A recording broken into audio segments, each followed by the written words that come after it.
I'm you, but I'm not really. Another man, ask me a question.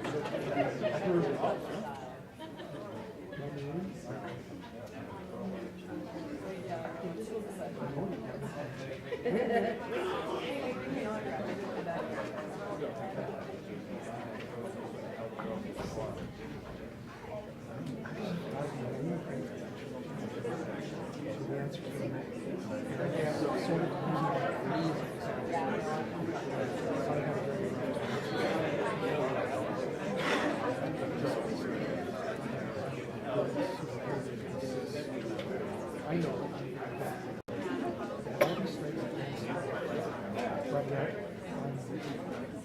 Good evening, everybody.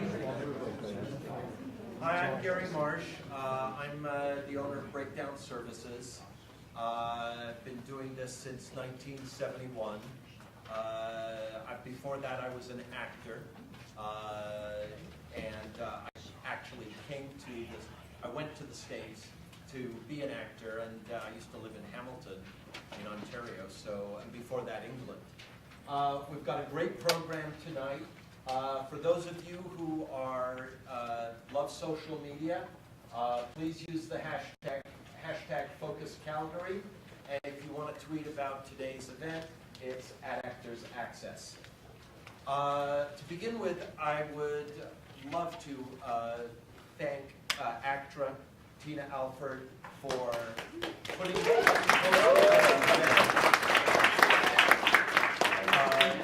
it's been wonderful, the cooperation and help that we've been given to just basically come in and have this all laid out for us. So we want to really thank ACTRA. Also, our panelists, our guests tonight, Rhonda Fensecki,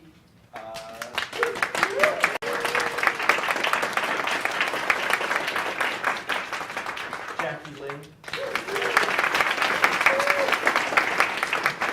and it's great that they're donating their time, and because they feel that it's so important that you guys get to see what the medium in which they work, so it can help you get in the room easier, actually, is what it's all about. So what I'm going to do tonight is I'm going to be showing you a lot of what the casting directors see. We're going to try to hold the questions until 7 o'clock tonight. We've got a lot to go through, and then we can take questions at that point. But what you're going to be seeing is what it looks like from the casting director's point of view. How many of you are in Actors Access, by the way? Great.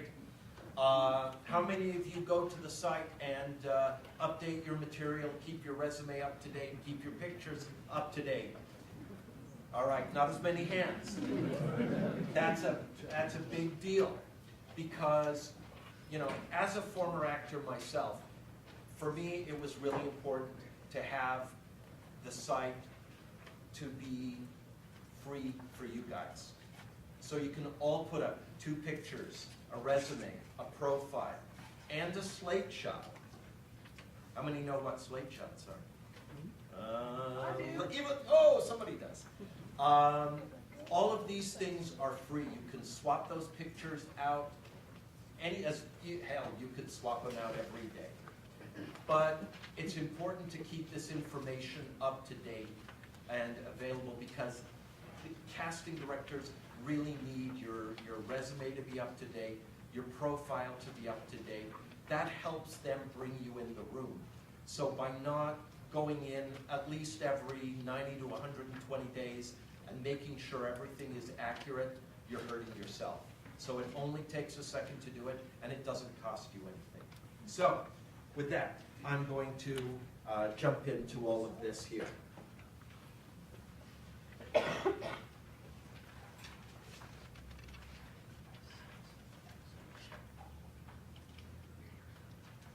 So what we're looking at right now is when a casting director releases a breakdown, they see this screen. They click on their project, They see how many unviewed they have, how many viewed, how many selected, and how many scheduled. For a typical episodic show in Los Angeles, because that's my experience, they bring in about 20 actors per role. Jackie, how many do you normally bring in? How many? Well, I mean, it all depends on you know, what type of role I'm looking for. And I mean, the problem in Vancouver is we do so many MOWs that I have to find new people all the time. So for some of the smaller roles, I'll see 30. Great. Rhonda? It really depends on the role. Sometimes it's one, if that's all I have here, or it could be 10 or 15 when I do Heartland, especially Heartland, because we're in season 9 now, you know. I bring in a lot of people maybe that I haven't seen before, so it could be 15 people, just so I can meet new actors, so it varies. What we're looking at right now is something, I can't go further than this because it's a casting director's login, but I wanted you to get an idea why you should stay in Canada and not move to California. Because on 2 small roles, you have 12 unviewed, 1,513 viewed, 41 selected. Typically, on an episodic show, there are between 1,500 and 2,000 submissions per role. And while there's a lot of work going on in Los Angeles, there's a lot of competition, okay? And here, you certainly have a better opportunity to build your resume, and if you are going to then move to LA, having built a resume, having, you know, Jackie or Rhonda recommend you to a casting director in LA that they work with, that's, you need that leg up. Otherwise, you know, be prepared to, you know, be waiting tables for 5 years before you get your first interview. And I mean, it's a little bit of an exaggeration, but not much. So I'm going to log into a test site that we use.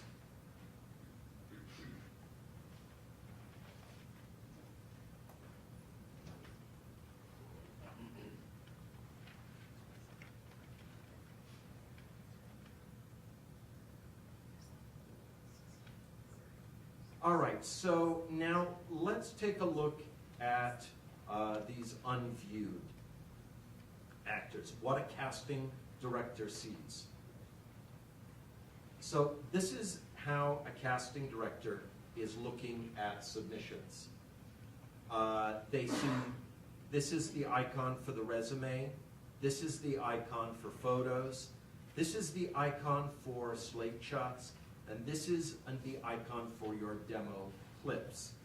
These numbers right here are how a casting director creates their own way of organizing the submissions.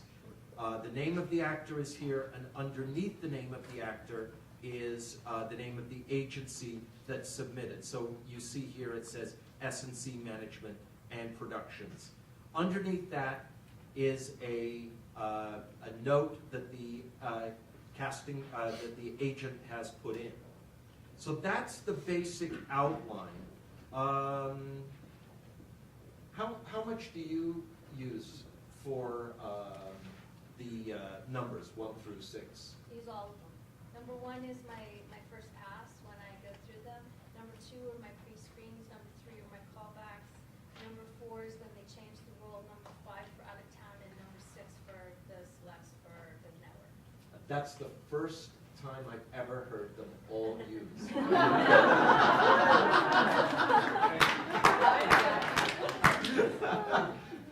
She has a way better system than me. I usually, if I'm working by myself on a project and I'm not sharing a site, I'll use number 1 as my first choice of who I want to bring into the room, and then maybe number 2 would be my backups. If I have a bunch of cancellations, then I'll look at my number 2s or number 3s. If I'm sharing, say with Candace, who I cast sometimes at event, you know, share together, we'll go into each other's sites, and we'll use number 6 for Candace's, you know, thoughts at this event for the breakdown that we're looking at. Yeah, pretty basic compared to Jackie. That's pretty organized. Right? One of the things that I want to talk about is pictures. An actor submits or an agent submits their picture. And it's one picture, but the casting director can go in to look at all the pictures an actor has. Now, I feel, and I know you guys feel very strongly about this whole picture thing. First of all, remember that in Actors Access you can put 2 pictures. You can put in 2 different pictures in your agent,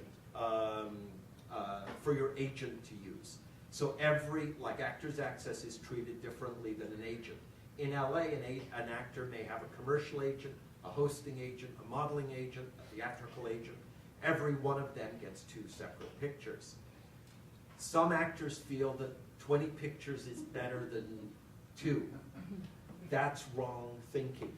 First of all, if you put in more than 2 pictures on our site, it's going to cost you $10 to do that. But here's an actor who went so far overboard here. I mean, my goodness, what is this?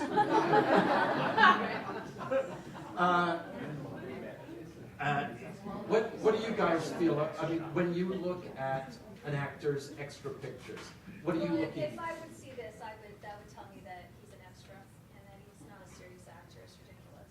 And I don't want any more material. Right. No more than 2. You need a serious headshot and, you know, maybe a little bit more bubbly. Or in Alberta, I think for the men especially, one clean shaven and one, you know, with a beard is really helpful for all the Western and period stuff. And for the women, hair up, hair down, looking a little different, you know, 2 options. Exactly. And because you can swap those pictures, if you change your hair length or the color of your hair, it's easy enough to change that picture without it costing you anything. Kids especially. Kids especially, because you know every 6 months you have a different child staring at you, right? They grow so quickly. So instead of paying to put up extra pictures, just swap out the 2 free ones, okay? The resume, you need to update. Well, I mean, I actually, to the point where I've been so annoyed that I've actually emailed Breakdown to say, this is ridiculous. You have to send out an email to all the agents saying you have to, update resumes. The actors have to update them, because for me what happens is I do so many movies for Hallmark that they don't want to see people who was just cast in another Hallmark movie. And because there's if I didn't cast it, I don't know. So if it's not updated, I'm going to bring them in. I'm sitting there with the director or producer, we turn over their resume that they've updated but not on the site, and say, Jackie, they were just in this last week. So and then they're disqualified because we can't use them. Right. Because you have to look, like what happens with this is they think, oh, well, I'm not going to put this on there because then, because I'm overused at Hallmark. But what it does is it helps you, because I'll look it up and go, well, it's already aired and this is a different character. But by not putting it on there, I mean, it makes me look stupid to my producer and directors, and then it's a bad reflection on you. So that's why I think it's so important to update. Right. Now, another pet peeve of mine, based on the way the business works now, it used to be that used to submit a VCR or a DVD, and the plug in the whatever it was and watch 3 or 4 minutes. With the internet, people still are trying to submit a reel to us to put up. Now, a reel may contain, some dramatic work, some comedic work, some other stuff. And what you really want the casting director to see is something at the end of that reel. If they have 400, 500, 600 submissions, they're never going to sit long enough to watch that. So what now is the best thing to do is to upload clips. Each project is a separate clip. If you're in something a bunch of times and it's only 10 seconds long, put a number of those together and you could call that comedy. It's important that you give your agent the ability to submit a specific clip that matches the tone of what the casting director is looking for, because that's what time is a thief to the casting director. And the more you can help the casting director save time by giving them what they want, the better it is for you. So, you know, when you're looking at material, what are your like do's and don'ts for an actor with clips or reels, or what would you like to see more of? Why don't you answer that one, Jonathan? You probably look that one. I'll hold it back. I think for me is I know like a lot of people go, oh, I've got a demo reel, it's so exciting, I have a demo reel because I'm going to put my work on here. I don't care what you did 10 years ago. It means absolutely nothing to me. What I want to see is what you did last month or maybe last year. And I think that's important. I think it should be separated into comedy or drama, because so often they'll go, oh, he's way too serious. Oh no, he's got a lighter scene over here. And you're right, anything, they don't watch 3 minutes. They barely watch the first 30 seconds of your demo reel. So it better be everything you want, better be new and upfront. Because what happens is people start putting their old stuff first, or clips, or those things that they think is fun with music and all those clips. People go, are you kidding me? And then we finally get to it, and they'll look at me and go, this is 20 years old. So it doesn't mean anything. It's new clips of stuff that we've done. And by the way, be very mindful. This is the last thing of the clip you use. Do not use a clip where an actor in the scene is better than you. Because so many times I've had a producer say, who's that guy? All the time. So make sure that the footage is on you, and that it's about you, not having somebody upstaging you in your own drama. Well, unless it's a big star. Yeah. Star, yeah. Okay. I mean, here's an actor that has put up clips. Now, he chose to submit all of his clips. Your agent can select one, like from, let's say, Cold Case or Criminal Minds. But one of the cool things you have the ability to do is put up a title, and then what you did was the villain who did, you know, stab the lead, or, you know, whatever you wanted to put. That gives the casting director a great frame of reference. They know what they're going to see then. And it's, again, another tip to help them. If you've done something that isn't a major movie or not a television show that they might recognize, maybe you've done a student film. In that case, instead of putting the title of the student film, put festival film won awards at, and then put the name of it in the description and the role you played at that point. Because again, the casting director, you're giving them a frame of reference. And it's also helpful, the more description you can give in the description when your agent is submitting you, then it's easier for them to choose the right clip to match the tone of what the piece is. If it is a Disney project or a Hallmark project or you know, a historical drama, all of those tones are very, very different. And if you have work that has that in, it's helpful to the casting director to know, oh, they know this genre, they know this medium, they've played this medium. Yeah, I mean, how do you find that in terms of here in Alberta? Does that play for you guys at all? I guess. Right, push button.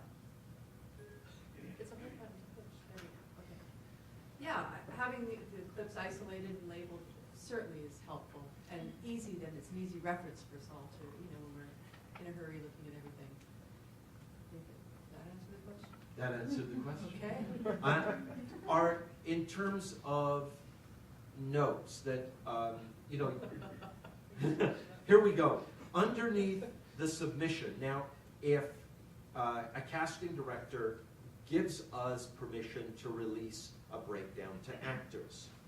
It could be something that's already gone out to agents. It could be a role they're having difficulty with. It could be a low-budget project that the agents aren't that excited about submitting on, but it's very important to you. And the casting director asks you for a note. That note appears right below where it says Actors Access right here. That note will appear the first 40 characters. So do not start with a salutation. Start immediately with your note, and you have do's and don'ts for notes. We do. Oh, it's hard. I got it. It's working, right? So here's the thing with notes. I hate seeing things like excellent actor. This is more to your agent than you. But if the agent is putting under everybody that they have, excellent actor, must see, it means nothing to me. What I like to see is if the agent is submitting you and you know ahead of time that you're going to have to self-tape for a project, have your agent put self-tape if you're not available for the audition. Nothing I hate more is scheduling in actors into my day and then finding out after the fact that you're not available for the audition dates and that you're going to be a self-tape. It leaves holes in my session. So please, always keep your agents informed as to your NA dates. If there are NA dates that you're not available for the shoot, I'd like to see those. Sorry, guys. Okay. Oh, I see. It's on and off. Oh, I don't have to hold it. Bloody hell. Okay. I got it now. Awesome. Okay. If I've asked, for height and age, especially for children, I like to have, up-to-date information in the notes. So make sure that you're giving that information to your agent, keeping it up to date. I recently released a breakdown asking for proficient hockey players or ice skaters. I like to see, and I asked for that to be in the notes. So be honest about your level of experience when we're asking for special skills, because that's really important to see in the notes. Jackie, anything? No, I think you covered it all. Okay. I'll turn it off now.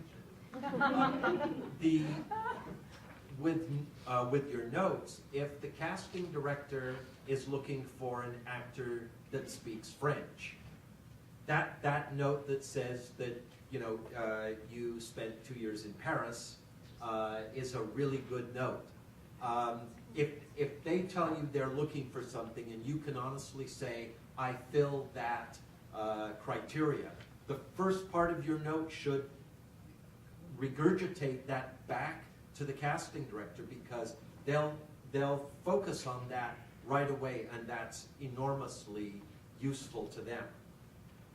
What we're looking at now is when an actor has a slate shot, this icon is lit up, and I'm going to show you some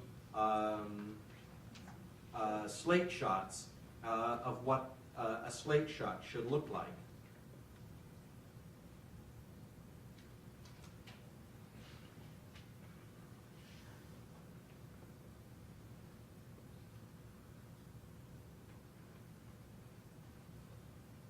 So again, this is how the actor is on the page.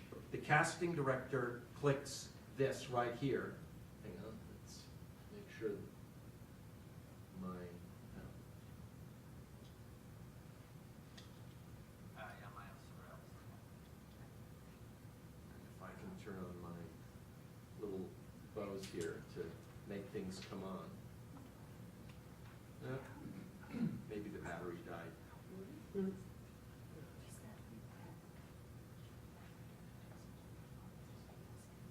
I am learning.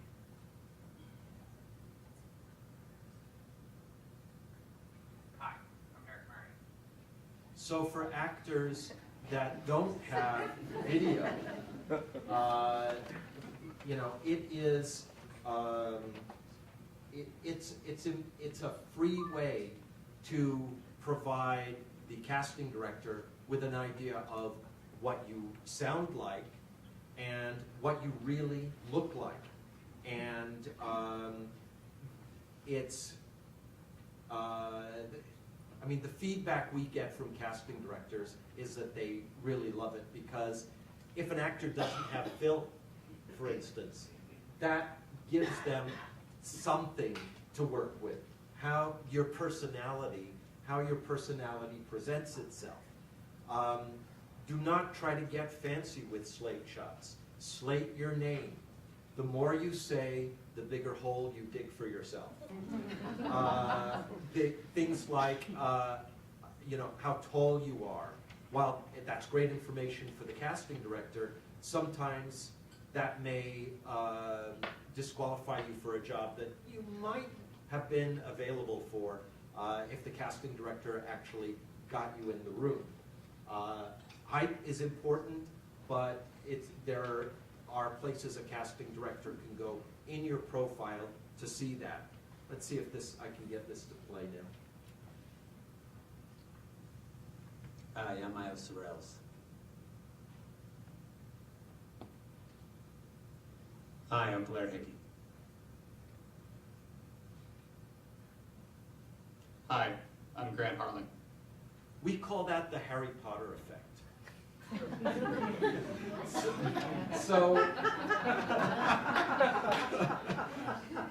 what's happening there is that you as the actor, whatever you wore in your picture, wear the same thing for your slate shot and start in the same pose.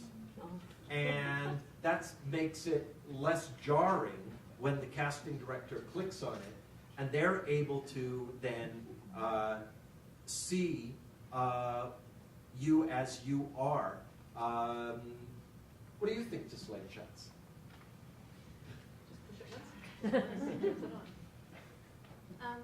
Well, I like them only because a lot of the times actors when I'm looking for new actors have an accent and they try and mask it, but the agent doesn't tell me.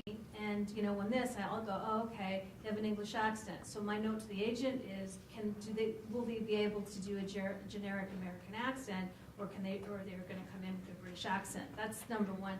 Number two, what I find too is that most people, and I don't know if you tell them this or not, Gary, but they smile.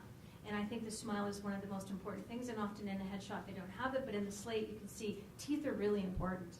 And for me it gives a better idea of who that person is, and also voice. Like sometimes you go, wow, that person has this big booming voice, and it works for what it is that I need. So I love it. I love it. Yep. I also like it because so many actors don't look like their headshot. And so, yeah, the slate shot kind of gives us what they look like now. Yeah. And the way submissions come in, by the way, is actors with a slate shot and a clip that is submitted are first. Actors with just a demo reel are second in the order, in the random order. Actors with just a slate shot are third. And actors with just a picture and resume are last. Now, very important, when we audit how casting directors are looking at submissions, they look at everything.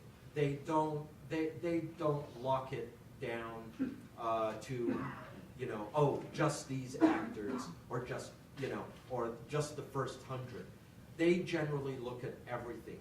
The biggest thing that works against actors being submitted and seen is when an agent or an actor submits themselves well past the deadline. The sooner you can submit yourself as an actor, the sooner the casting director can go in and start looking at what their choices are. And a lot of times they'll have just so many slots, and when they filled up those slots, somebody else coming in, they don't have a place for them. Yeah. I mean, leave it on. I guess I won't speak for Rhonda, but casting directors, we want to see as many people as we possibly can. I mean, we want to find the best actor. We want to find new actors. I mean, I mean, obviously something that we do, that's our job. If we don't find the right person or the right actor, we're going to get replaced. But I think that it's so important that, you know, for me, is you need to understand there's only so many spots. I mean, I can't see every single person that's submitted. And so what I always say is that here's our slot, here's who we picked. If you really feel strongly about being seen for this role, you can always have the option of asking if you can self-tape for the role. And I like to be proven wrong. Sometimes, you know, I go, wow, okay, yeah, sure, I'll see that person in the room. But again, I also have to say, too, that sometimes you overreach yourself and you're not right for that role, and you send in a bad audition, you send in a bad self-tape, and I'll go, wow, see, they weren't ready for this role. So you also need to trust your agent, you need to trust the casting director, why we're not seeing you. And sometimes it's a matter of you weren't submitted. That happens. Yeah. Cool. Now, What she said. one of the things that you guys also need to, part of the politics, let's call it, of being an actor, is being nice to everybody when you go to an audition. Because right here, there's this little pen that a casting director has, and that's called My Private Notes that only they can see. And what if a casting director may put in a very positive note about a wonderful reading you gave. Conversely, a casting director may put in a note, was mean to my assistant. And whenever you are submitted, forever, that note stays with your file. So only that casting director can see it, and we want that to be used for obviously positive things about, to remind them about, you know, a great performance you did, they saw you in a theater piece, you did a great reading, you may need a little bit more seasoning from a year ago. All good positive things can be used by the casting director by including a note. And that's very helpful because if you change agents, if you're submitted for other roles, that and only that casting director can see that note. No other casting director can see those private notes at all. Does that private note, if they switch it? If that private note, let's say there's a private note that we've written, and they switch agents, does it follow them? Yes. Awesome.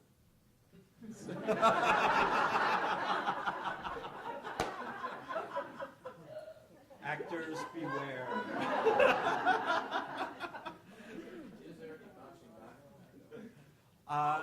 Always. The casting director can erase it. All right. If you are submitted for a role, the casting director, and they don't think that you're right for that role but another role, they can click Change Role, and they can move you to another role. In addition, they can put you on a list immediately. Let's say you're submitted for a project, and they've got a project coming up, and they go, not right for this one, but I've got this, I know I've got this other project coming up, this Hallmark project, and all they need to do is click this little check mark right here, and they can put you in a list, and then they can go to that list, and then they can submit you for a role before your agent even submits you.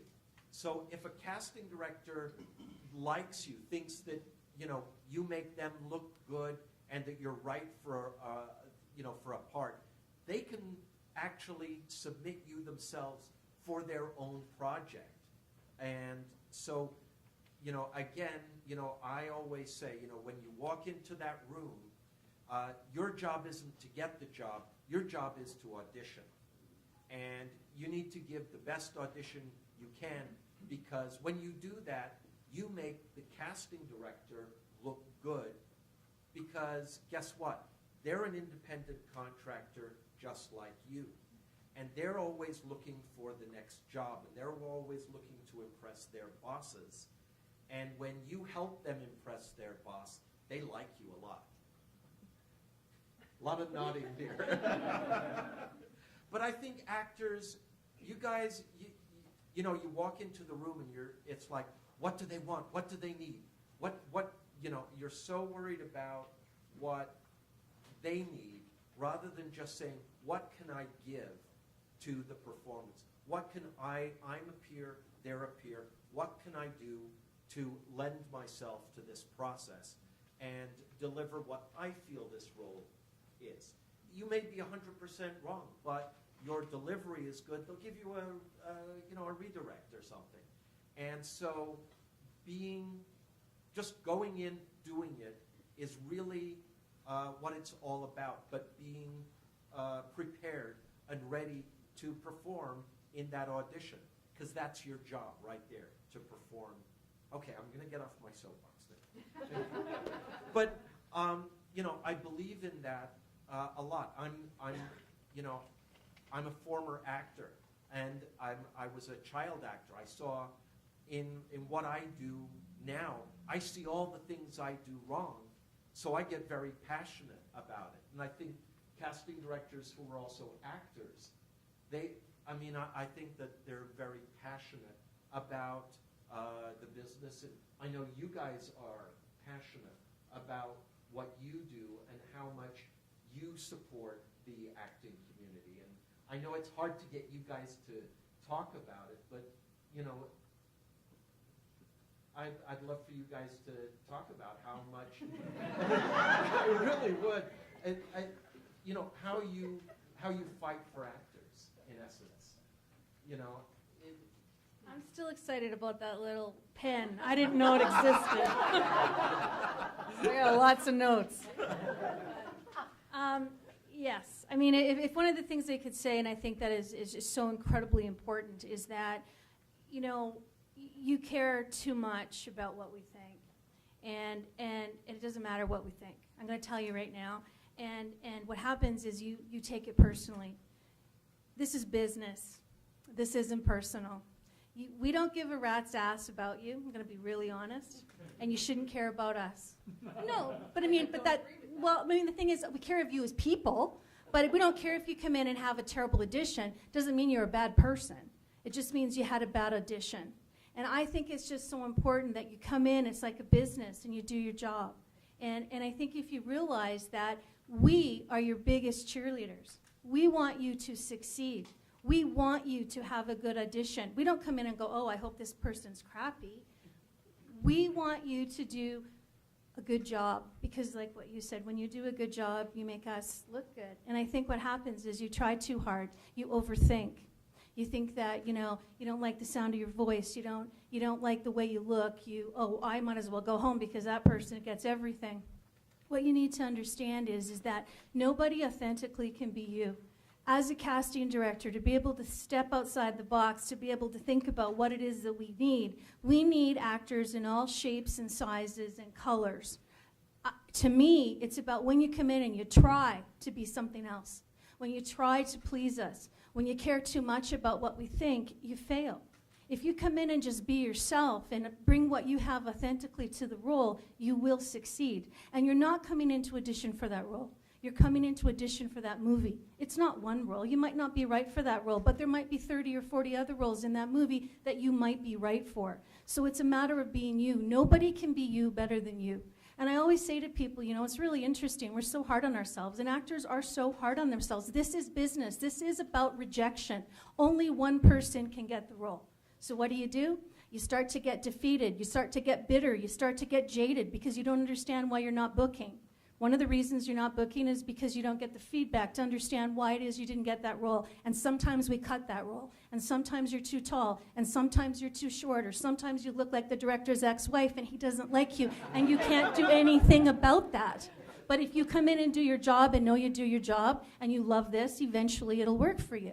And I always say, if I were to ask all of you in this room to close your eyes and tell me 3 physical things you love about yourself, I'm going to tell you right now that 99.9% of you, the one thing you will say you love about yourself is your eyes.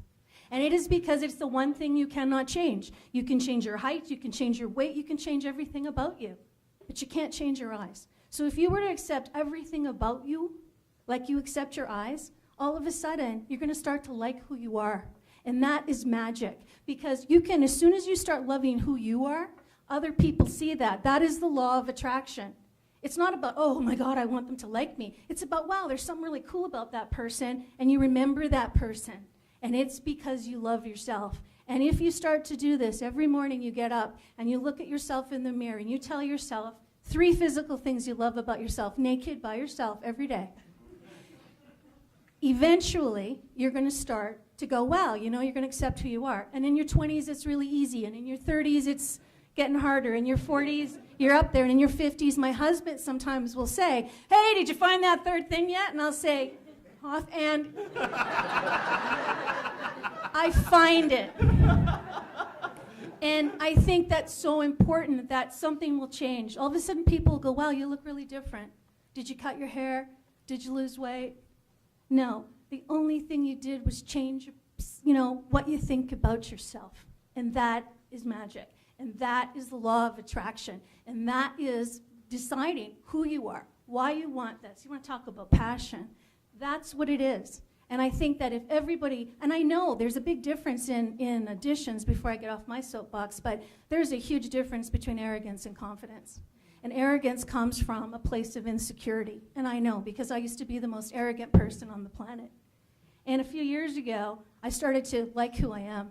And I'm extremely secure because I love who I am. And so don't mix it up when you come in the room, because arrogance is a sign of being not confident. Love yourself, love who you are, stop comparing yourself to others, be the authentic you, and realize why you want to do this. Do what you love, money will follow. But if you want to do this because you want to be rich or famous, you will fail. Woo!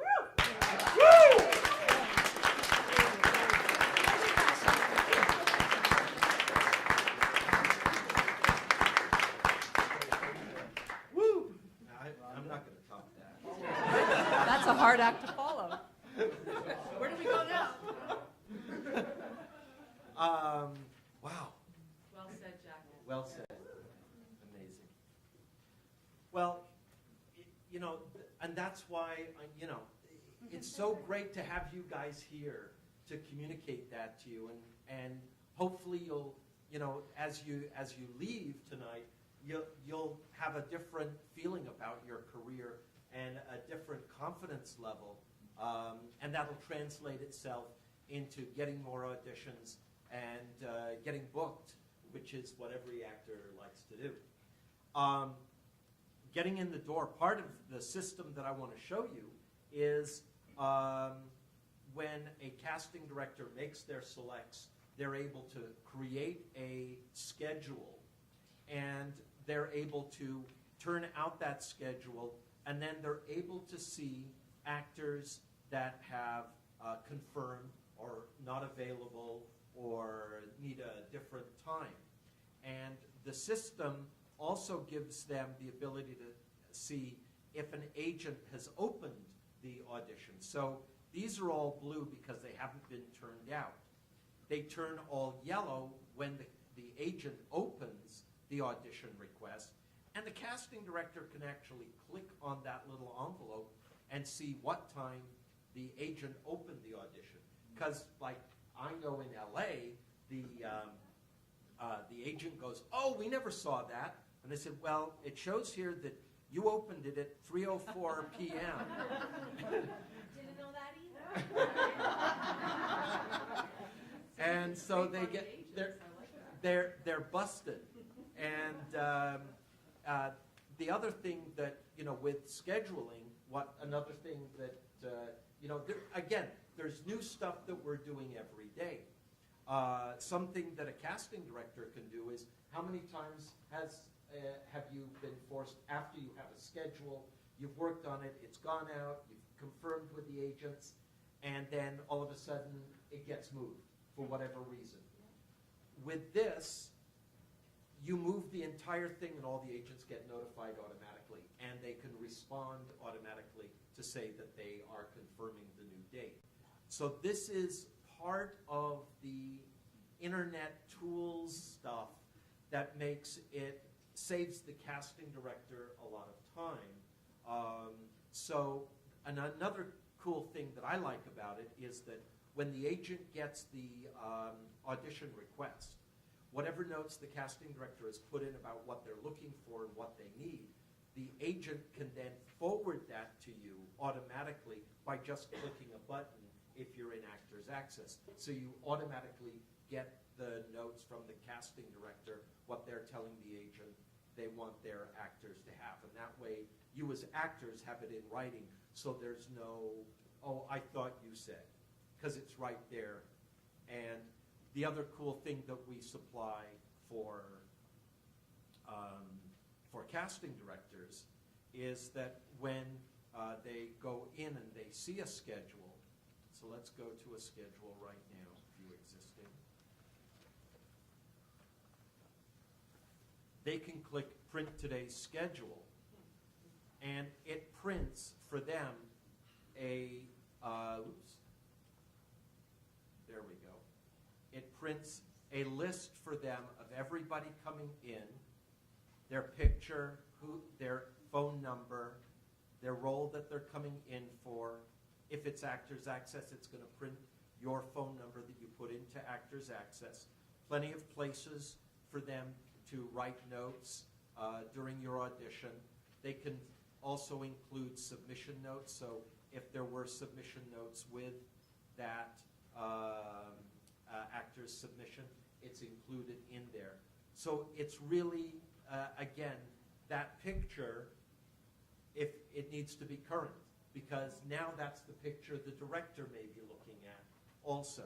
So all of these things all start to mesh together. Gary? Yes? It only works, though, if the actor's up on Actors Access Breakdown Services. Yes. There's a couple of agents whose talent aren't up on this site, and therefore the scheduling part of this for us is really difficult when they're not up there. Yeah. They email us headshots as big as the screen, individually. Yeah. So, I mean, there are challenges in terms of people understanding that it actually will help their clients get in the door. And that, you know, and that's also part of our philosophy, that an actor should not have to pay to play. That there are certainly things that you can pay for on our site. There are a la carte, I like to call them. There are things that you don't need. There are options, and those options are there for you to discover. I'm not here to sell any option to you. I mainly want you to make sure that you're in the system, because if a casting director turns out a breakdown, let's say on Actors Access, or does a search, then those, you know, it gives you more options in order to get seen. One of the things a casting director can do is they can do an actor search. So if I'm in the system and I'm a casting director and I'm looking for males who are 25 to 32, let's make it a little, you know, not the normal search. I'm not going to make it easy, let's say. African American in Alberta. Let's go down to here. And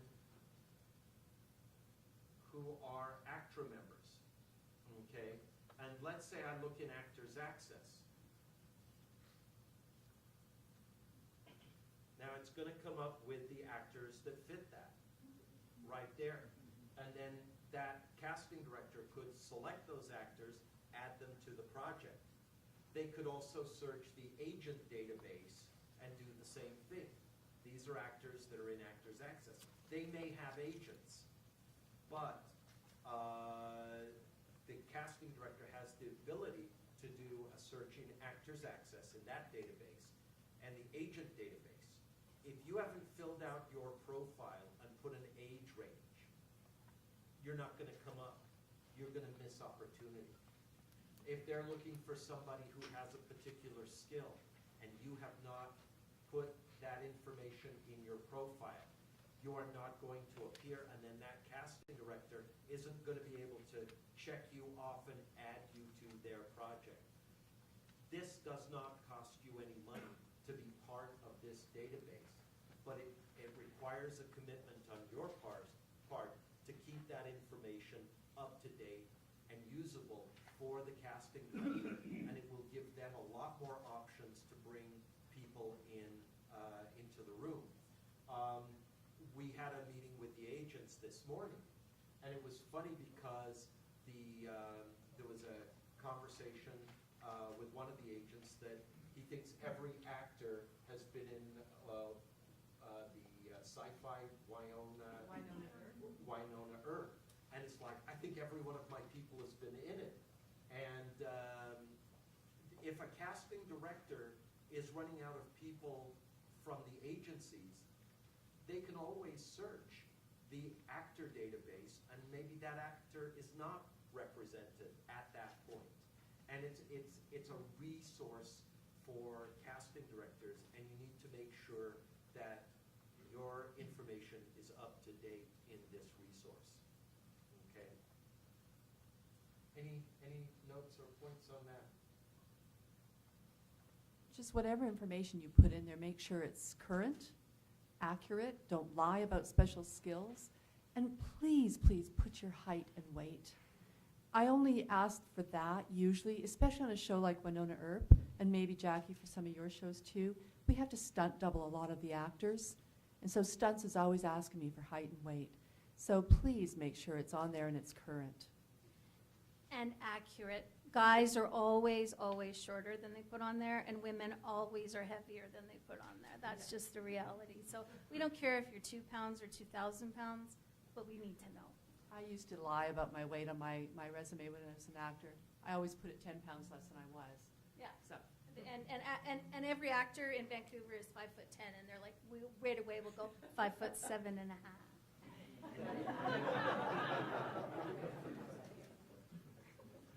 So when you go into your account in Actors Access, let me bring this up. This is somebody who works at Breakdown in LA. Under Manage Your Profile, you have information about me that you can put in, that you fill out. Make sure this is all filled out.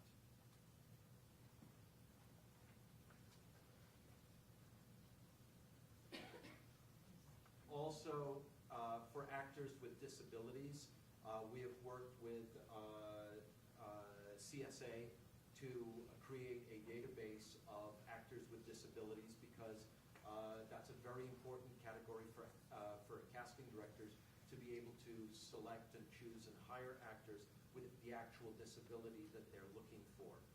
So if you do know any actors with disabilities, be sure to have them fill out that part, because that will get them jobs also.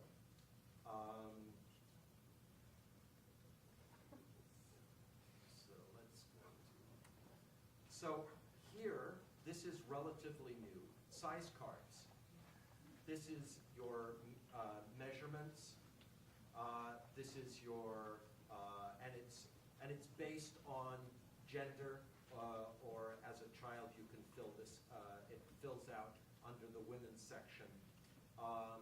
Fill this out, and when your agent submits you now, they have the option of including your size card with the submission. And they can also email your size card. So let's say you get a job, they can quickly email your sizes to the wardrobe person who needs to put things together. So this is very important to make sure you fill out.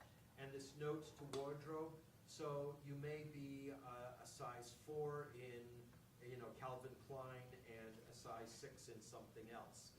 Be sure to put that in the notes too, and that's very, very useful and helpful. So please make sure that you fill out that information.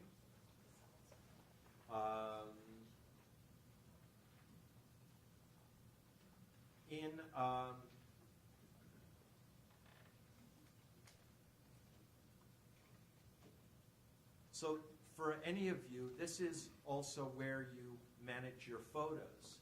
So when you manage your photos, you can select a photo and you can select, be sure to select the agency that you want to have it appear for. A lot of times actors upload a photo but do not assign that photo to an agent. Also make a photo primary. So if you can click manage your photo, and you can go in and say, it's my primary theatrical photo, primary commercial photo, or other. Be sure to complete the task and fill that out. You can also add a slate shot from here.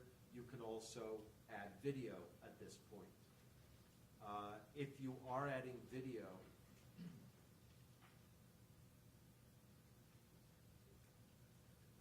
profile, you can go to media, and this is where you're going to find this. If you have media, you'll see a place for a title and then a box to put in a description. Your agent can edit that if they don't like that, but that's really useful to have that in there, as I explained about the reel. Any thoughts for, I've covered a lot of stuff here with, the site, kind of like meat and potatoes of it. In terms of, for you as a casting director, as casting directors in casting in Alberta, pet peeves, other than, things that Jackie has said, or any things that you guys would like to talk about? Because I've been talking about the site, but please, I'd like you guys to jump in and anything you would like to talk about this market. So I really like this wardrobe, this size card. I love that new addition, because this year on Burn Your Maps, I had a wardrobe person that just didn't want to collect that information, so I had to go collect it on her behalf. So if it's there, oh my God, my life is so easy. So make sure you fill that stuff in. It's really important. We do use all that information that you put up there. Pet peeves. Photos that don't look like you. Lying on resumes. Can't find your height and weight anywhere. My big thing for auditions is coming in prepared more than anything else. It's just doing the prep work and coming in, ready to rock and roll. Jackie? James Cagney said there's only a few things you need to be a star. And that is, you need to know your lines, you need to hit your mark, you need to look them in the eye, you need to tell the truth. And that's basically it. There's, for me, and every casting director is different, and I have a phenomenal respect for Rhonda, who is, my peer, my colleague, and is great at what she does. And there's things that, we're like, people. Some people like Indian food, some people like Italian food, some people, are vegetarians. So some people find some things funny, some people don't. We're very different. That's what makes, shows different. But for me, it's, and Rhonda can talk to this, you cannot come into my audition and not know your lines. It is unacceptable to me. You cannot look at your page. You put your head down and you look unprepared. And I don't care if you're holding it, but you can't look at it. And it's just one of my biggest things is that you've got to know your lines. If you don't know the lines, you're not going to connect with your reader. If you're not going to connect with your reader, you're not going to be able to react naturally. Academy Awards are won on reaction, not action. And if you're not listening and you're not being able to hear or connect with that reader because you're reading your lines, it's not going to be a very good addition. So what's your thoughts on that? See, they can be different. I never object to an actor having their sides in the room. I do prefer to have you off book, knowing your lines, but I understand also that sometimes it's not always possible. If I've just called you 2 hours before the audition and you come in, I get that it's a cold read, or if I send you outside of the room and say come back in 15 minutes for a cold read, that's a little different. We allow for that. But I do like to see the prep work. I do not like to see somebody lost in their page. If it's about holding it, and just kind of knowing where you are on the page and you turn as you go, and if you've dropped a line and you want to get down and look for that line, awesome. I'm fine with that. But I do not like to see this. and never ever see your eyes. It just, I cannot put you forward if that's how you come into audition. I cannot. So you have to be prepared. Got to do the work. And you know, you also have to do your homework. When you come into, you know, whether it's 9 seasons of Heartland or 6 seasons of Hell on Wheels, you better have watched the show. And I find that so insulting when a director will go, well, you know, so have you seen the show? No. Well, how do you know the tone of the show? How do you know what you're doing if you haven't watched it? And that is laziness. That's laziness. You don't just sit there and wait for the phone to ring for your agent to call you in for an audition. You have access to a lot of stuff. Watch the show. Find out who that director is on that show. It's on the breakdown. You can have access to the breakdown. IMDb that director. See what type of shows he's done. Look at the characters actors that he casts all the time, so that you kind of know the flavor of what it is that you're coming in to do. And I think that so often it blows me away, you know. Or accents. Please don't come in with an accent unless you are required to do one. And if you don't know, then ask your agent, you know, to ask if you have to come in with an accent. Because if you come in with an accent, prepared an accent, and we don't want one, you're not going to be able to drop it. It's just too hard to be able to do that. And if you are required to do an accent, then please learn it properly. Like, there's lots of sources on the internet to find out what it sounds like to be able to do it. And also, I like it when actors respectfully turn down auditions because they can't connect to the text. Actors are so excited about getting an audition, they think, oh, I can do anything, I can be a bumblebee. No, you can't.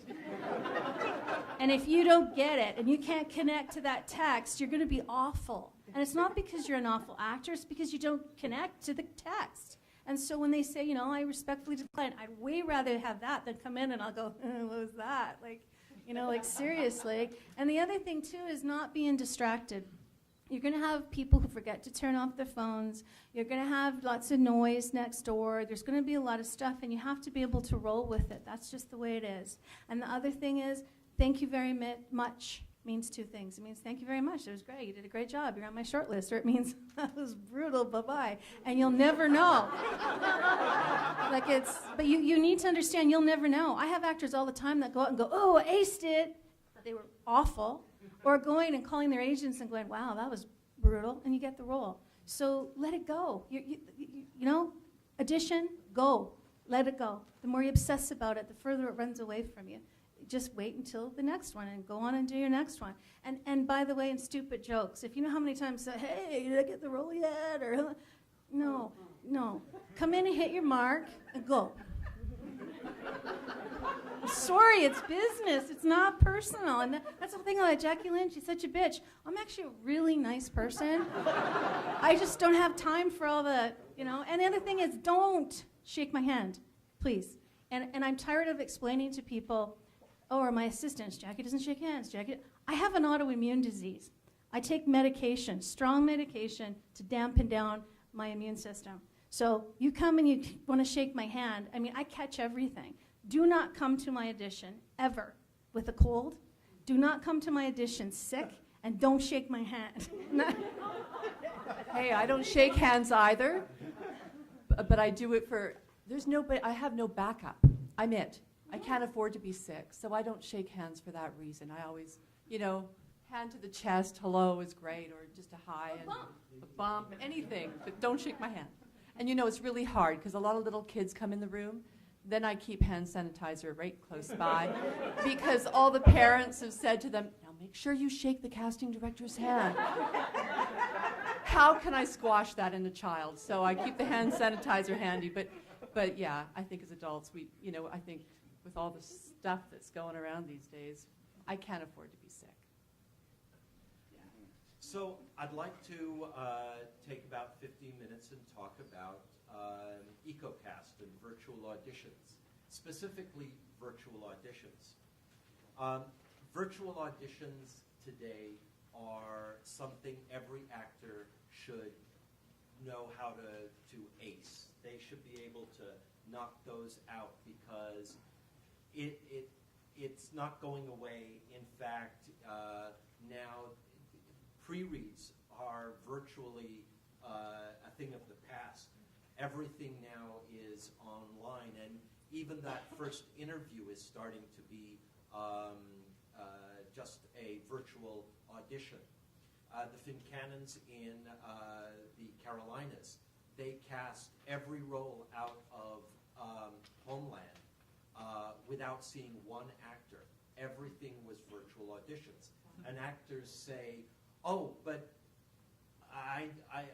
my personality needs to shine in the room. Yes, there's a little bit of a trade-off there, but your personality can't shine in the room, but the director or the casting director gets to see more actors virtually because they could start watching one and know 15 seconds in, no, wrong, let's go to the next one. So more actors have opportunity to get hired if they know how to do a virtual audition. And if they're comfortable with that process and don't get hung up with it. And in fact, that audition now, no casting director does auditions without a camera recording it to show to the producer or a collaborating casting director or a network or whatever. Couple of things that we tell actors. Because actors always say, well, what do I have to do? What do I have to do and go and buy? And, oh my God, it's going to be a commitment. No. Use a neutral bed sheet as your backdrop, not the Star Wars back sheet. Okay. Hey, I use a bed sheet as my backdrop. There you go. Lighting. Overhead lighting, fluorescent lighting, is a killer. I hate it. Go out to a hardware store, get some of those canned lights and put the soft floods in them. And the canned lights are the ones with the little clips on the end that clip onto chairs and stuff like that, or ladders. Now you can create a backlight, your fill, and your key light. And get, all you need is an everyday consumer HD camera. And you're shooting in HD, that's great, that's all you need to do. And that is all you need. Now, all of you know other actors. Get a group together of actors that, hey, if I get an audition, you come and be my reader. If I get back and forth. You have that little support group already set up. Now, when your reader is reading, where do they stand? How close is the mic? Hopefully a long way away. Usually the mic is on the camera, so if your reader stands next to the camera, guess what the mic is going to pick up? The reader. Have your reader take 2 steps back. The sight line still is good, but the mic will pick up the forward audio. The casting director needs to hear you. They don't really need to hear that much of the reader, okay? Don't try to do both sets of lines yourself.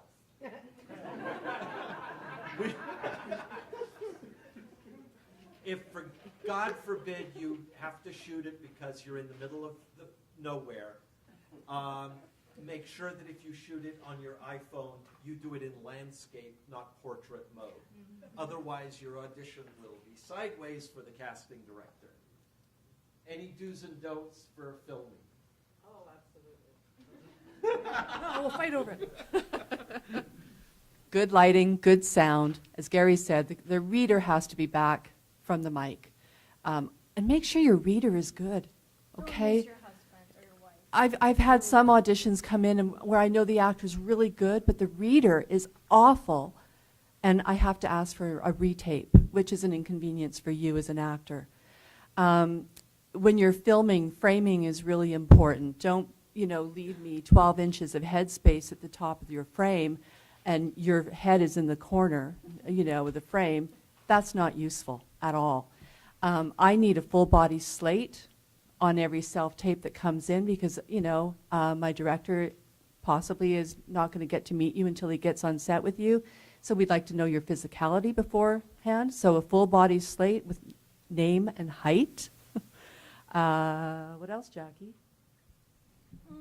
I think also, for me, again, it goes back to the basics about not being, physical or not being distracting. Like if you're, when we're watching it, and you think about it, again, it's a process of elimination, and we have to watch 10 editions or 12 editions, and all of a sudden I'm trying to read your shirt and going, what does that say? I'm not listening. And if I stop listening, you're toast. And that's what happens too. So anything that's visually distracting, that's going to pull focus, like your bad reader or, doing it in front of your fridge, and I'm thinking, wow, we're looking and thinking, oh, I wonder where that apartment is. Or, you can't do that. You're trying to be as neutral as possible so that, again, your job is to keep our focus. And I think that's so important. Also going back on something that Gary said, for 6 seasons of Hell on Wheels, every single performer that was cast out of Vancouver, and for Fargo, out of Vancouver and Toronto, were all cast by tape. All those tapes were sent to the directors and producers, and those choices then to the network. The director and producers were not in the room with them, and that's why I'm also so picky about how an audition is presented. And one thing too that Rhonda has said that it's so important. We need to see your body type.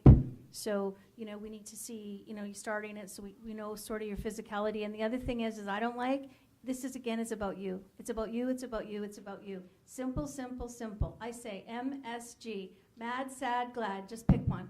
I don't need all these eye lines, I don't need all these props, I don't need, simple, simple, simple, connect, real. That's what I like. And just to go back to the framing, so I like the full body slate, but when you get into shooting the scene, I like it like, medium, like chest to head, maybe leaving an inch at the top of your head.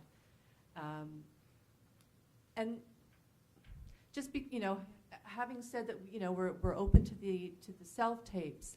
I always prefer to have my Alberta actors in the room when possible. Don't think that sending in a self tape instead of coming into the room is a better option. It's not. I prefer to have you in the room whenever possible, because there might be notes that I can give you that will help you, especially on a show like Winona Earp. They're still trying to figure out their tone and whatnot. So it's kind of this thing that we're learning as we go. And a lot of people are thinking because it's sci-fi, it might be over the top. It's not. And so self-tapes that are coming in are just a bit over the top. So whenever possible, get in the room with the casting director. It's always the best thing. Oh, and my biggest pet peeve, I hate hightail. I'm telling you right now. I watch every single edition that comes to me, and if I have to download something that's going to take 4 or 5 or 7 minutes, it drives me insane. We can send you an invitation to EcoCast, that you can upload it, or there's lots of other, EcoCast is one of the best things, that's why I'm here. I'm the biggest supporter of Breakdown Services. But your agents cannot send me, hightail after hightail after hightail. It's ridiculous. And I think that the onus is on you to make sure that what you send us is an instant link. Because it just you don't understand. It's like, oh, well, yeah, it's only 4 minutes over time. Well, times that by 40, and that's my whole day trying to download, self-tape. So I think it's important that to me is super important. One of the biggest things about self-taping. And the other thing is, too, is something that, and Rhonda's right about being in the room. I don't believe that anybody is beyond a pre-screen. And it's not because I think, oh, she's seen me so many times, is what you can do. We're giving you information that you wouldn't have before you step in front of a producer or director, which Rhonda just said, the tone, the feel, what they like, what they don't. It's like a dress rehearsal for you, so that when you do come into the room, you're feeling confident and you've already done it once. And for performers that go, no, they want to come straight to director-producer session, often they fail, because they haven't been given that information, ahead of time. So it's not an insult to say, oh, you're going to come in and see me, and then, I'll decide who you're going to come back in the afternoon. It's because I know, especially Rhonda knows too, when you're working on a series, you know whether you fit into that world or you don't. And one last thing, please meet the deadlines. I put deadlines on the EcoCast invites for a reason. It's because I have a deadline to meet with my producers and director. Please, please, please try and meet those deadlines. So this is an EcoCast in progress here. This would be what a casting director does. They put in their audition requests. They can attach media for the actor, and then they send the message to the agent, okay? And so it's, it's out there, it's sent at that point on an actor. For the actor, then, if we go into here, refresh, it's going to show up. So read message to the agent. The agent clicks that EcoCast request, and this is what they get. Okay. They get any notes from the casting director, audition instructions, low key please, actor, role name, are they an Actor Access member? That's important because if they are, it's going to allow them to forward the audition to the actor direct. If not, they can just upload the media themselves when you send it to back to the agent.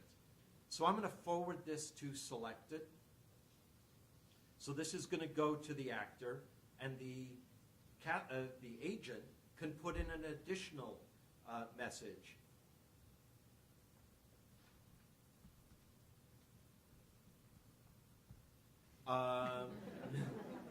And part of this also, the agent can put in their own deadline so that the deadline they give you is earlier than the deadline the casting director needs. And that way, part of the system is when you send it back to them, they can review it, and if they don't like it, they can send it back to you and you can redo it. The other thing is, whenever you do a virtual audition, have somebody watch it, like your agent. This is the way we have installed to do it automatically. Have somebody watch it other than a family member before you send it. And to get a, like, oh yeah, that looks good. So when they click forward, it then goes to, it says, okay, that invitation has been forwarded. Then, as an actor, let's see, where's theirs? Okay. As an actor, then, you get a box that says, oh, you have C-mail. So you read the message, and then there's your audition. You click on it. It gives you all the information you need, gives you some tips, some do's and don'ts, and you click Upload Media. That's all you have to do. You shoot your scene, it's on the computer, you browse, and you're able to then upload your media. And let's see, what do I have here?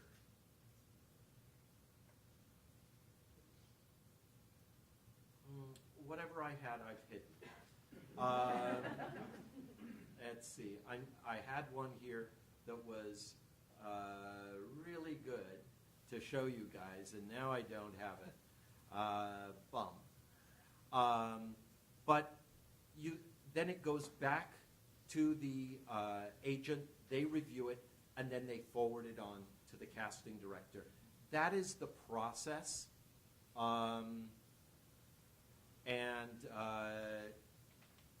That's what you need to see in order to understand how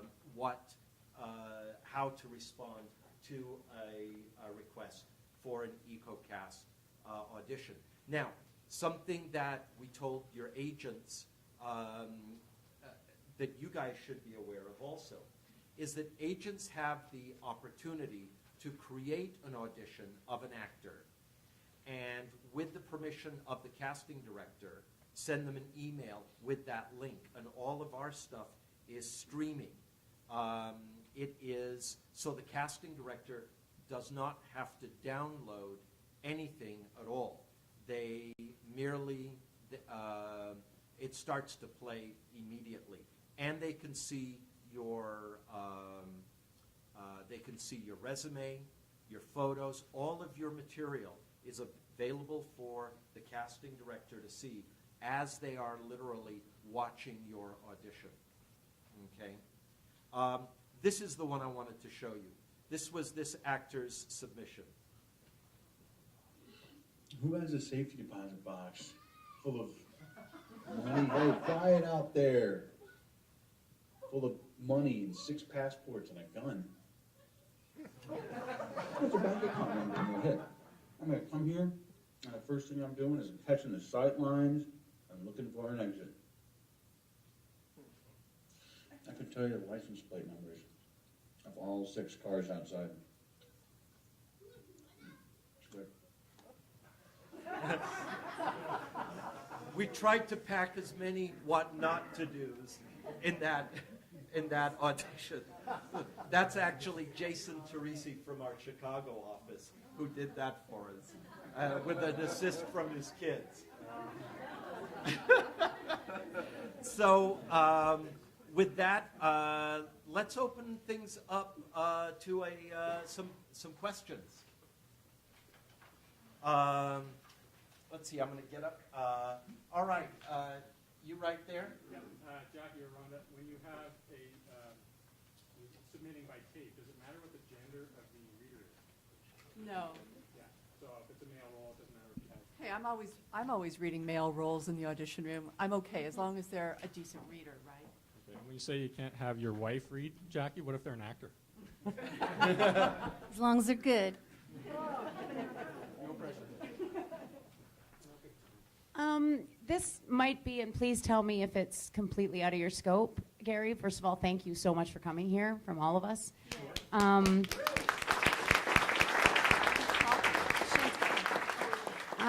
My demo's so out of date that it's embarrassing, and part of my problem is I don't know in this new day and age how to actually get clips. I used to get a negotiation in my contract to get a DVD copy that my guy could pull clips off of, and now with iTunes and or PVR, it won't actually allow me to pull those clips off. So does anybody and or you know how we go about collecting those legally? All right, there is a separate company from Breakdown called Edit Plus. They are Edit Plus? Yeah, they're based in LA. I don't know of any company in Canada that does this. Oops, sorry.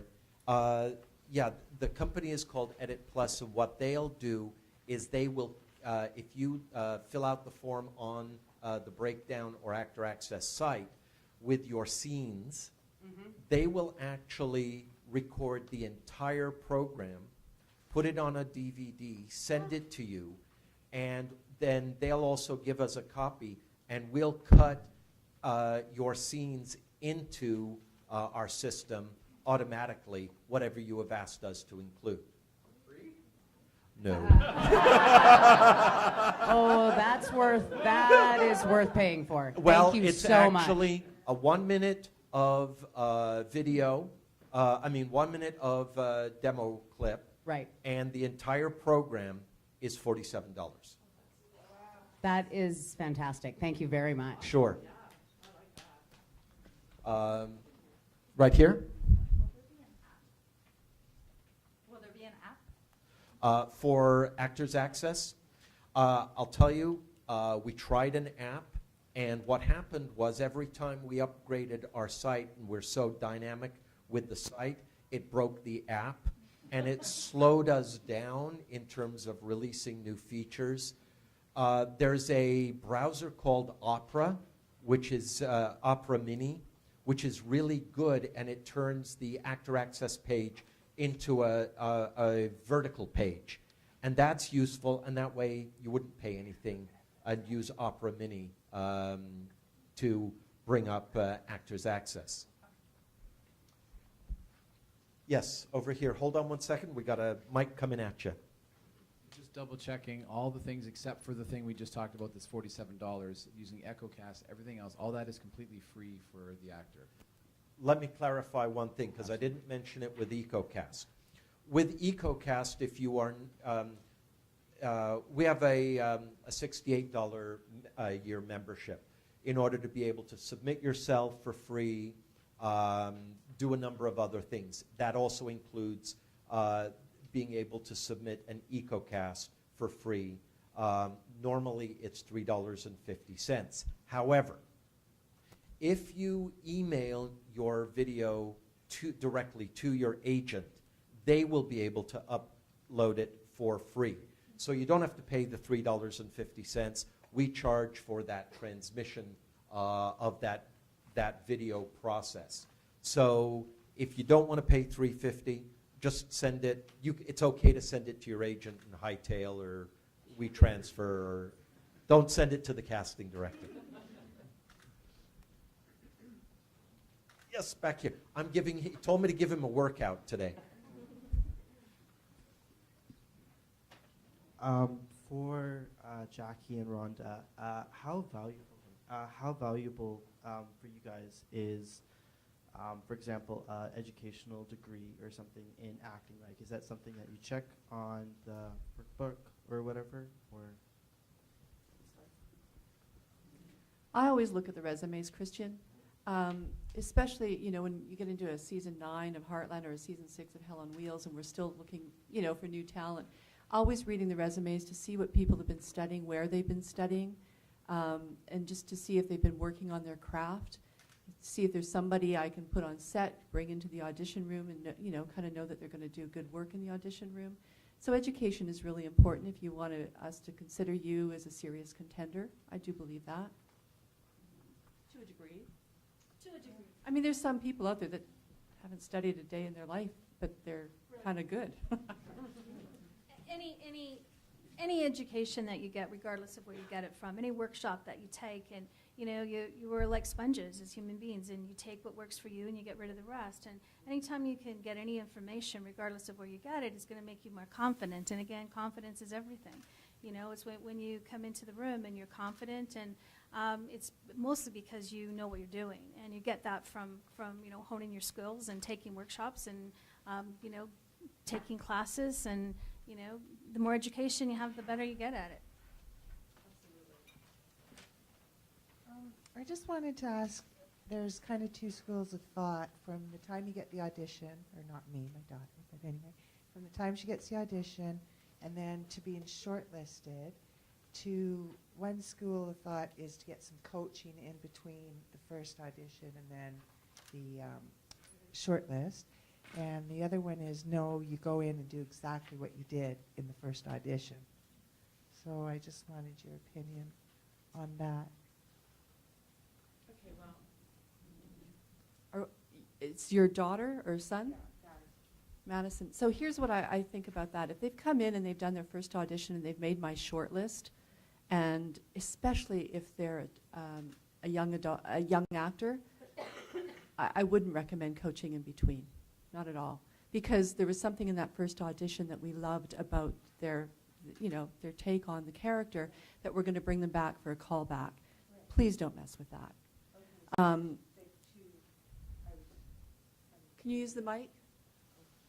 Sorry, can't hear you. That's why I say, like, I've kind of had two different takes on it, so I was just wondering. If you do coaching beforehand, that's one thing.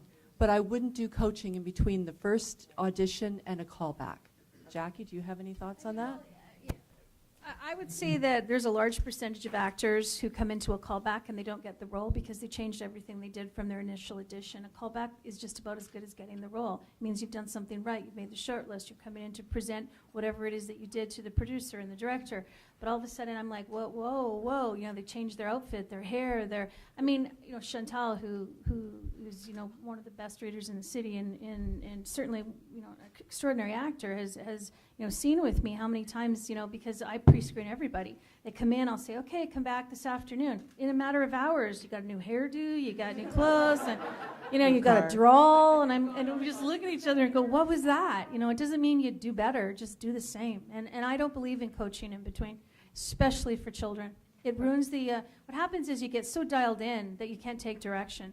And that's it. I think that coaching is good before you go into the room, but then you have to also be able to throw it away and not say, well, my coach told me to do this. So it's being open to change, being open to, and be yourself. And I think especially for kids, it's so important for mums not to coach their kids. Thanks for a much better relationship. Can I just Tina? add one thing to that? Sure. Sorry. What was it? Well, okay, so when you get a call back, there's chances are you're going to have a director and a producer in the room, and they liked something that they saw in your first audition.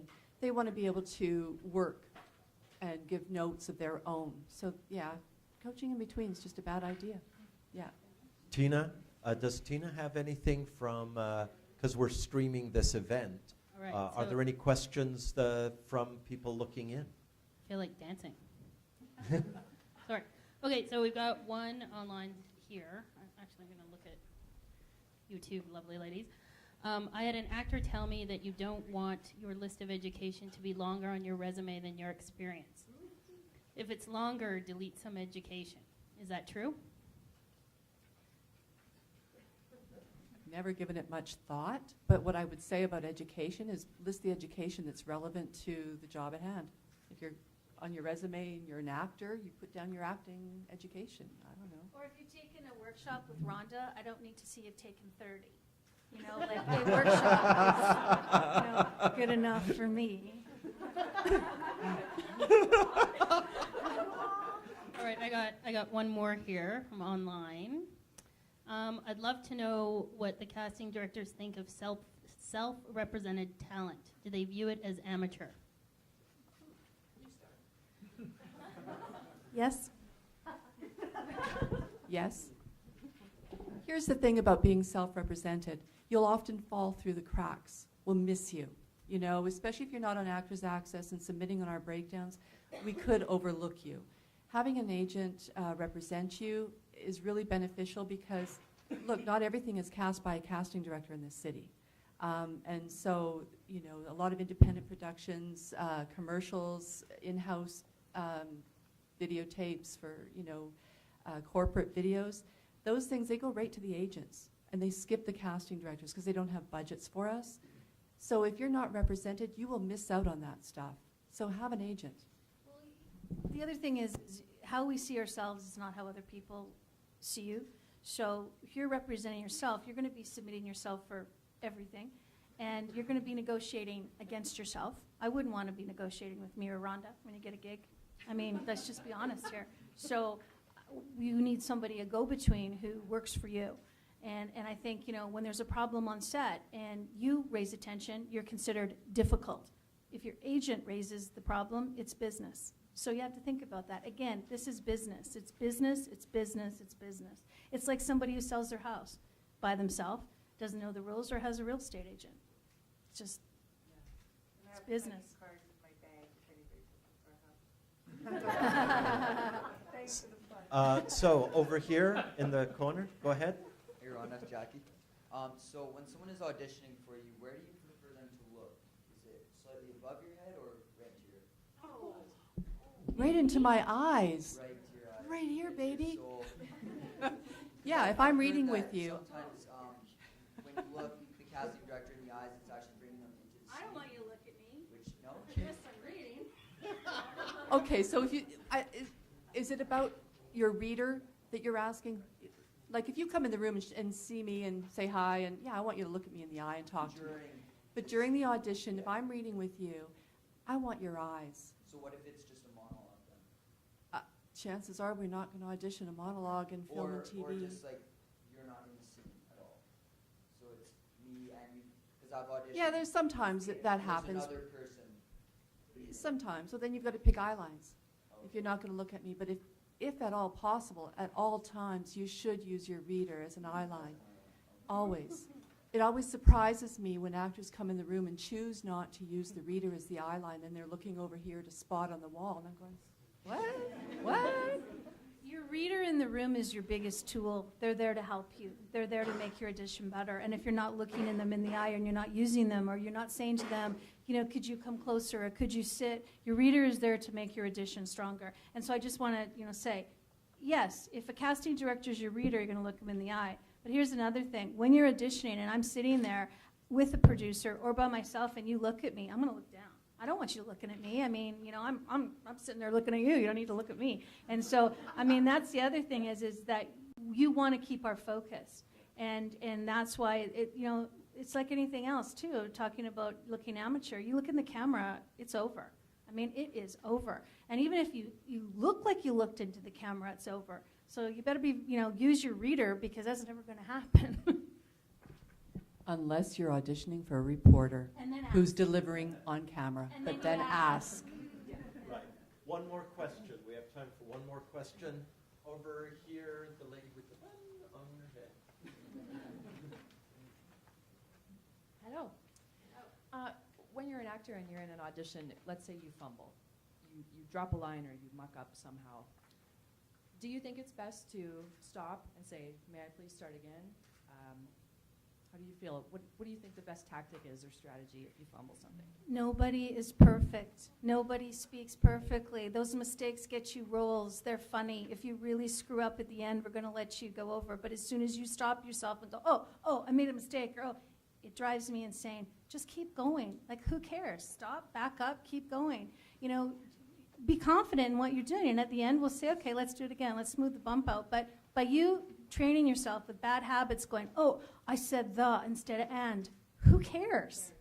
We don't, it's those silly little things. Also, by the way, people, when I laugh in the room, that's a sincere compliment. We're not laughing at you. It's because you're funny.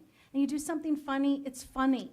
And your job as an actor is to make us feel something. It's to make us laugh, or it's to make us cry, or it's to make us angry. Think about it. When you watch TV and you don't feel any of those things, you turn the channel. So when you're engaging and you're funny, and you hear laughter, it's a compliment. It's a compliment. And again, not taking it so seriously and trying to be positive and not coming in there and setting yourself up to fail, like saying, I'm so nervous and I'm so scared. Why don't you just turn that around and say, wow, I'm really excited. So you come in always on a positive note where the energy is positive and it's not negative and you don't look pathetic. We don't know you're scared, but you just told us you were. We didn't know you made a mistake until you told us you screwed up. So just keep going. Can we do one more? Can I add to that, please, Matt? Of course, sorry. Just backing up and picking up the line again is a skill that you need on set as well. Because when you get on set, you're not allowed to cut yourself. That's a director's job. So think of it like that in the room as well. Just back up, pick up the line, and keep going and don't let me see you smacking yourself upside the head or that little voice on your shoulder going, bad actor. You just move on. It's a technical thing. You just pick up the line and you keep going. Nothing I hate more than getting to the third page of a 3-page scene and having an actor stumble over the last line and go, can I do that again? There was gold in the beginning of that scene, perhaps, that I would love to take or use. It's I don't like actors cutting themselves. And quite often, if I know an actor's nervous and I see them stumbling, I just want to get through the whole scene and let them have one shot at a really bad take. And then I think the map cuts into that, right? Yeah. It's okay, I'll just talk loud. We can hear you. Okay. Just get through the really bad take, and then we'll do it again. And to add to that, please never, ever, ever say, after you finish the audition, and I've sat there so many times, do you know how many actors, and probably some in this room, have lost the role because they said, can I do it again? When we've already decided that was great, that's awesome, boom. As soon as you say, can I do it again, it means you have no confidence. And if you're going to say, can I do it again, in the auditioning room with the director, he does not have time for you to think that you're going to do that on set. So if you don't have the confidence in the auditioning room, and I mean, that's the whole thing. A way of doing it, if you feel you can do it any differently, and if you really do get there, it's more of, do you want to see it any other way? And if they say, no, that was great, then leave. Not, I can do better, because you won't. All right, we really have to end it, and I'm sorry we have to cut it off. Before you go, again, I want to thank Jackie and Rhonda for being here.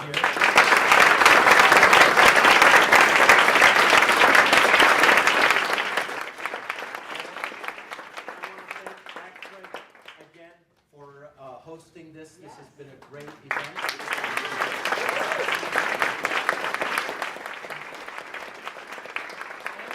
We have a surprise for you now. If you will take a look at the back of the sheet, the white sheet that we gave you. On the bottom of that sheet are some initials. There, if you have one of those sheets, you win a prize.